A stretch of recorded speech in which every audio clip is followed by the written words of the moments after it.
ఇవన్నీ చెప్పిన తర్వాత ఇంకొక వ్యక్తి గురించి ప్రత్యేకంగా చెప్పాలి. ఫ్రెండ్స్, నవీన్ పట్నాయక్ తెలుసు కదా, మన దేశంలో సుదీర్ఘ కాలం సీఎం గా పనిచేసిన రెండో వ్యక్తి నవీన్ పట్నాయక్. 24 ఏళ్ల 98 రోజుల పాటు ఆయన ఒరిస్సా ముఖ్యమంత్రిగా పనిచేశారు. ఈసారి ఎన్నికల్లో బీజేపీ నవీన్ పట్నాయక్ బిజు జనతాదళ్ ని ఓడించింది. BJP tribal leader Mohan Majhi Orissa CM అయ్యారు. ఆ ప్రమాణ స్వీకారోత్సవానికి రావాల్సిందిగా ఆ మోహన్ మాంజీ నవీన్ పట్నాయక్ ఇంటికొచ్చి ఆయన్ని ఆహ్వానించారు. ఆ విజువల్స్ ఒకసారి చూడండి. నవీన్ పట్నాయక్ కు మాంజీతో ఆప్యాయంగా మాట్లాడిన ఈ విజువల్స్ లో నవీన్ పట్నాయక్ ఇల్లు ఎలా ఉందో ఒకసారి చూసారా మీరు?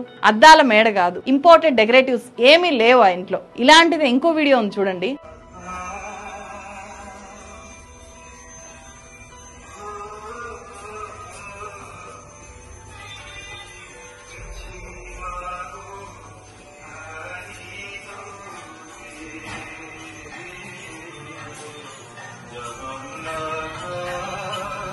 ఇంత సింపుల్ గా జీవితాన్ని గడిపిన నవీన్ పట్నాయక్ బ్యాక్గ్రౌండ్ లేని వ్యక్తేం కాదు. ఆయన తండ్రి బిజు పట్నాయకే ఒరిస్సాకు 2 సార్లు ముఖ్యమంత్రిగా పనిచేశారు. 2000 సంవత్సరం నుంచి తండ్రి కట్టిన నవీన్ నివాస్ అనే ఇంట్లోనే నవీన్ పట్నాయక్ ఉంటున్నారు. అది కూడా చాలా సాధారణమైన ఇల్లు. ఆ ఇల్లే 24 ఏళ్లుగా ఒరిస్సా సీఎం క్యాంప్ ఆఫీస్ గా ఉంటూ వచ్చింది. దీంతో ఇప్పుడు కొత్తగా ముఖ్యమంత్రి అయిన వ్యక్తికి క్యాంప్ ఆఫీస్ అనేదే లేకుండా పోయింది. 24 ఏళ్ల పాటు సీఎం గా పనిచేసినా కూడా తన పదవి అనేది ప్రజాసేవ కోసమే గాని తన విలాసాల కోసం కాదు అని నమ్మి ఆచరించి చూపించిన వ్యక్తి నవీన్ పట్నాయక్. తన పార్టీ మీద గెలిచి ముఖ్యమంత్రి అవుతున్న మోహన్ మాంజీ ప్రమాణ స్వీకారోత్సవానికి స్వయంగా వెళ్లిన నవీన్ పట్నాయక్ ఆ మొత్తం కార్యక్రమంలో మోదీ ఉన్నా కూడా నవీన్ పట్నాయకే సెంటర్ ఆఫ్ అట్రాక్షన్. ఆ రోజు స్టేట్స్మెన్ అంటే అలా ఉండాలి. అందుకే ప్రధాని నరేంద్ర మోదీతో సహా ప్రత్యర్థి పార్టీల లీడర్లంతా కూడా నవీన్ పట్నాయక్ ను చాలా గౌరవంగా ఆప్యాయంగా పలకరించారు. నవీన్ పట్నాయక్ రాజీనామా చేసిన రోజు ఒరిస్సాలో ఉండే సామాన్యులు కన్నీరు మున్నీరుగా ఏడ్చారు.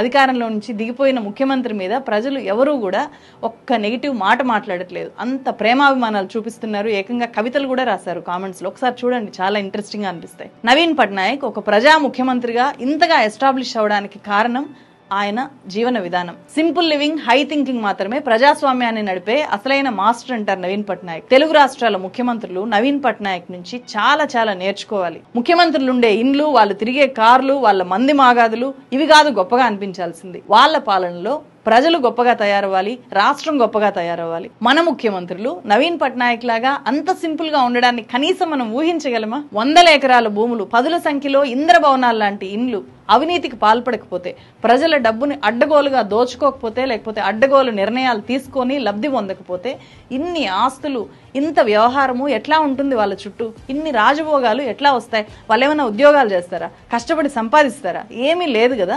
మరి ఎట్లా వాళ్ళంత సంపన్నులుగా బతకగలుగుతున్నారు? మంత్రులు, ఎమ్మెల్యేలు కూడా 100 కార్లతో కాన్వాయ్ లేకుండా పర్యటనలు చేయరు ఎక్కడ కూడా. ఎవరి సొమ్ము అదంతా? వాళ్ళ కష్టార్జితమా? అస్సలు కాదు. మన డబ్బు, మనం కట్టే ట్యాక్స్ డబ్బుతో సాగిస్తున్న దర్పం ఇదంతా వాళ్ళు. నేను ఇక్కడ ఎవరిని కూడా ఉపేక్షించట్లేదు. జగన్మోహన్ రెడ్డి నుంచి చంద్రబాబు నాయుడు దాకా, కేసీఆర్ నుంచి రేవంత్ రెడ్డి దాకా వీళ్ళెవరిది కూడా సింపుల్ లైఫ్ స్టైల్ కాదు అని చెప్తున్నాను. చాలా లగ్జరీ లైఫ్ స్టైల్ వీళ్ళందరిది కూడా. ఆ లగ్జరీ వాళ్ళ కష్టార్జితం కాదు, వాళ్లకు ప్రజలు ఇచ్చిన లగ్జరీ అనే విషయము ఇక్కడ ప్రజలు తెలుసుకోవాలి, యువత తెలుసుకోవాలి. తెలుగు వాళ్ళలో సింపుల్ గా బతికిన ముఖ్యమంత్రులు లేరా అంటే చాలా మందే ఉన్నారు. ఆంధ్ర రాష్ట్రానికి ముఖ్యమంత్రిగా పనిచేసిన టంగుటూరి ప్రకాశం పంతుల దగ్గర రైలు టికెట్ కొనుక్కోవడానికి కూడా డబ్బులు లేవంట ముఖ్యమంత్రి పదవి నుంచి దిగిపోయిన తర్వాత. అలాగే ముఖ్యమంత్రిగా పనిచేసిన దామోదరం సంజీవయ్య ఇంటికెళ్లిన ఒక ఐఏఎస్ ఆఫీసరు చాలా సాధారణంగా ఉన్న వాళ్ళ ఇంటిని చూసి, కట్టెల పొయ్యి మీదే వంట చేస్తున్న ఆయన తల్లిని చూసి చాలా ఆశ్చర్యపోయారంట. 1998 నుంచి 2018 దాకా త్రిపుర ముఖ్యమంత్రిగా పనిచేసిన మాణిక్ సర్కార్, ఆయనది కూడా అత్యంత సాధారణమైన జీవితం. బట్ ఆయన చేసిన పనులు చాలా గొప్పవి. ఆయన సీఎం గా ఉన్న భార్య మాత్రం ఆటోలోనే ప్రయాణం చేసేదంట. ఆయనకు సొంత ఇల్లు లేదు, కారు లేదు. రీసెంట్ గా కేంద్ర ప్రభుత్వము భారతరత్న అవార్డు ఇచ్చిన బీహార్ మాజీ సీఎం జననాయక్ కర్పూరి ఠాకూర్, ఆయనది కూడా అంతే సింపుల్ లైఫ్ స్టైల్. వేసుకోవడానికి సరైన బట్టలు కూడా లేవు ఆయనకి. ఆయన చనిపోయినప్పుడు ఆయన ఇల్లు దాదాపు పాడుబడిపోయిన స్థితిలో ఉంది. సొంతంగా కారు లేదు, ఏం లేదు. కర్పూరి ఠాకూర్ వీడియో నేను గతంలో చేశాను, మన ఛానల్లో ఉంది, చూడండి. చాలా ఇన్స్పైరింగ్ గా ఉంటుంది. ముఖ్యమంత్రులుగా ఉన్న వాళ్లే కాదు, గుమ్మడి నర్సయ్య, పుచ్చలపల్లి సుందరయ్య లాంటి అసలైన ప్రజాప్రతినిధులు కూడా మన దగ్గర ఉన్నారు. వాళ్ళు చివరి దాకా పదవిలో ఉన్నా, పదవి నుంచి బయటకు వచ్చినా కూడా చాలా సాధారణమైన జీవితము, మిగతా మనుషుల్లాగే కలిసిపోయి అతి సాధారణంగా వాళ్ళు జీవించారు. అది ప్రజాప్రతినిధులకు ఉండాల్సిన మొదటి లక్షణం. వాళ్ళు మనకు ఓట్లేసింది సంపాదించుకోవడం కోసం కాదు, వాళ్ళ కోసం పనిచేయాలి, వాళ్ళకి ఏం అవసరాలను తీర్చాలి అనేటువంటి నేపథ్యంలో పనిచేయాలనేటువంటి దృఢమైనటువంటి ఒక అవగాహనతోటి పనిచేస్తున్నా. ఈ పద్ధతుల్లో పార్టీకి నేనేం చేస్తున్నా అనేటువంటి విషయానికి వచ్చినప్పుడు, ప్రజలకి నేనేం చేస్తున్నాను అనేటువంటి విషయానికి వచ్చినప్పుడు పార్టీ సహకారంతో ప్రజలు ఇచ్చినటువంటి ఈ కొద్ది అవకాశాన్ని వాళ్ళ కోసమే వినియోగిస్తూ పనిచేసిన. ప్రజల సొమ్ము దోచుకోవడానికే పదవి అనేలాగా ఇప్పటి రాజకీయాలు, ఇప్పుడు మన చుట్టూ ఉన్న పొలిటీషియన్స్ ని మనం చూస్తున్నాం. ఈ వీడియో చూసి నా మీద సోషల్ మీడియాలో ఏ స్థాయిలో రెచ్చిపోతారో నాకు తెలుసు. పర్లేదు, ఉన్నది ఉన్నట్లు చెప్పడం నా వృత్తి ధర్మం. మీకు చేతనైతే మీ లీడర్లను అధికార దుర్వినియోగం చేయొద్దు అని చెప్పండి.